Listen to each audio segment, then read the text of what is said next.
Hi friends, welcome to മിനീസ് kitchen. ഇന്നത്തെ നമ്മുടെ റെസിപ്പി അവൽ വിളയിച്ചതാണ്. അപ്പം നല്ല ടേസ്റ്റി ആയിട്ടുള്ള ഒരു നാടൻ പലഹാരമാണിത്.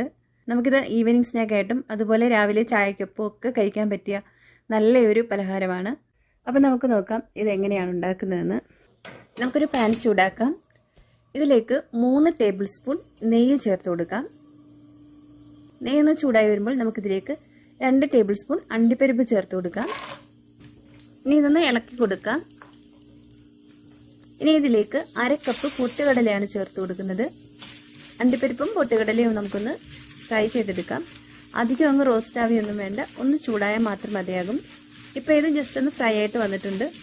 ഇനി ഇതിലേക്ക് 2 ടേബിൾ സ്പൂൺ ഉണക്കമുന്തിരി ചേർത്ത് കൊടുക്കാം. ഇനി നമുക്കിതൊന്ന് ഫ്രൈ ചെയ്തെടുക്കാം. കണ്ടില്ലേ, ഇപ്പോൾ ഉണക്കമുന്തിരിയൊക്കെ നന്നായിട്ട് വീർത്ത് വന്നിട്ടുണ്ട്. നമുക്കിനി ഇതിലേക്ക് 2 ടേബിൾ സ്പൂൺ കറുത്ത എള്ള് കൂടി ചേർത്ത് കൊടുക്കാം. ഇനി ഇതും കൂടി ഒന്ന് ഇളക്കി കൊടുക്കാം. ജസ്റ്റ് ഒന്ന് ഇളക്കി കൊടുത്താൽ മാത്രം മതിയാകും. അപ്പോൾ ഇത് റെഡി ആയിട്ടുണ്ട്. നമുക്കിനി ഫ്ലെയിം ഓഫ് ചെയ്യാം. നമുക്കിനി ഇത് മാറ്റി വെക്കാം. നമുക്കിനി കുറച്ച് ശർക്കരയൊന്ന് ഉരുക്കിയെടുക്കണം. ഞാനിവിടെ ഒരു 400 ഗ്രാം ശർക്കര ഒന്ന് പൊടിച്ചെടുത്തിട്ടുണ്ട്. ഇത് 2 കപ്പ് ശർക്കരയോളം ഉണ്ട്. നമുക്കിനി ഇതിലേക്ക് 1 കപ്പ് വെള്ളം കൂടി ചേർത്ത് ഒന്ന് ഉരുക്കിയെടുക്കാം.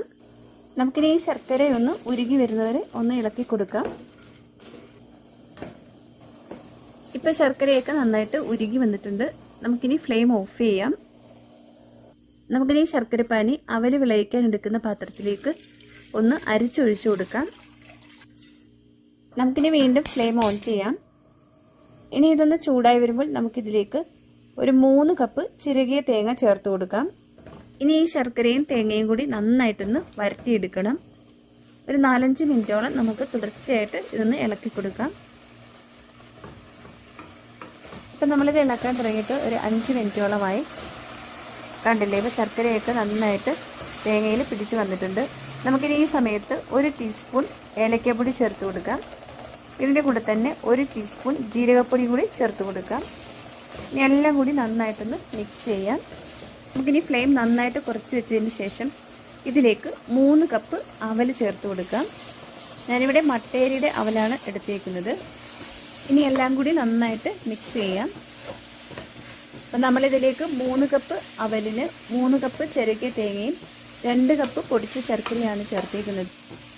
അപ്പോൾ ഈ അവലിൻ്റെ കളറ് ശർക്കരയുടെ കളർ ആകുന്നവരെ നന്നായിട്ടൊന്ന് ഇളക്കി യോജിപ്പിക്കാം. ഫ്ലെയിം നന്നായിട്ട് കുറച്ച് വെക്കാൻ പ്രത്യേകം ശ്രദ്ധിക്കണം.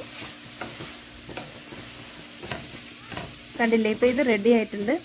നമുക്കിനി ഇതിലേക്ക് നമ്മൾ ഫ്രൈ ചെയ്ത് വെച്ചിരിക്കുന്ന നട്ട്സും ഉണക്കമുന്തിരിയും ചേർത്ത് കൊടുക്കാം. ഇനി വീണ്ടും ഇതെല്ലാം കൂടി നന്നായിട്ടൊന്ന് മിക്സ് ചെയ്തെടുക്കാം.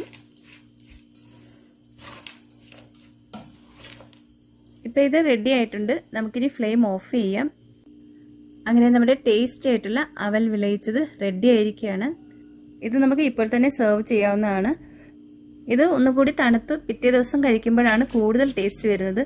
അതുപോലെ തന്നെ ഇത് തണുത്തതിന് ശേഷം എയർ ടൈറ്റ് ആയിട്ടുള്ള കണ്ടെയ്നറിൽ ഇട്ട് സൂക്ഷിക്കുകയാണെങ്കിൽ ഒരാഴ്ച വരെ നമുക്ക് പുറത്ത് തന്നെ വെച്ച് ഉപയോഗിക്കാവുന്നതാണ്. നല്ല ടേസ്റ്റി ആയിട്ടുള്ള ഒരു പലഹാരമാണിത്. തീർച്ചയായിട്ടും എല്ലാവരും ഒന്ന് ട്രൈ ചെയ്ത് നോക്കണം. നിങ്ങൾക്ക് റെസിപ്പി ഇഷ്ടമായാൽ ലൈക്ക് ചെയ്യാനും കമൻറ്റ് ചെയ്യാനും ഷെയർ ചെയ്യാനും മറക്കല്ല്. അതുപോലെ തന്നെ ആദ്യമായിട്ടാണ് ഈ ചാനൽ കാണുന്നതെങ്കിൽ സബ്സ്ക്രൈബ് ചെയ്യാനും മറക്കല്ല്. Thank you.